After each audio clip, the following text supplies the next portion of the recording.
රස දම්බල බැල්ලුමක් හදන්න තමයි මේ මම ලෑස්ති වෙන්නේ. මේකට අවශ්‍ය දේවල් අපි ලං කරගමු. ලුණු, කරපිංචා හැම, ආල්මැස් ඕනේ, කොච්චි හරි හම්මිරිස් හරි ඕනේ, දම්බල ඕනේ, පොල් ඕනේ.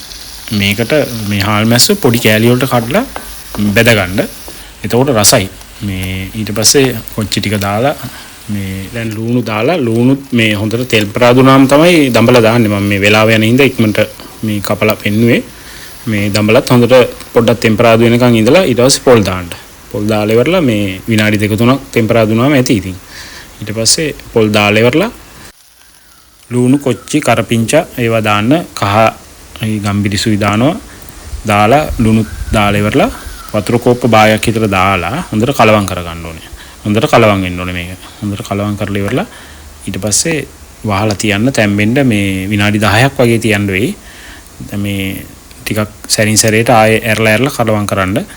නැත්තම් අඩිය අල්ලන්න පුළුවන්. පොල් එක ඊට පස්සේ ගොරක කෑලි දෙකකුත් දාලා මේ තියන්න. ගොරක වතුරත් එක දාන්න එපා. පස්සේ දාන්න. හොඳට කලවම් වුණාට පස්සේ.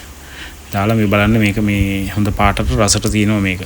හරිම රසයි. මේ වෙන මොනවත් ඕනෙත් නැහැ. මේක විතරක් තිබ්බත් ඇති බත් කන්න. මේ හරිම රසයි. ආල්මැස් එහෙම හොඳට චුට්ටක් බැදිලා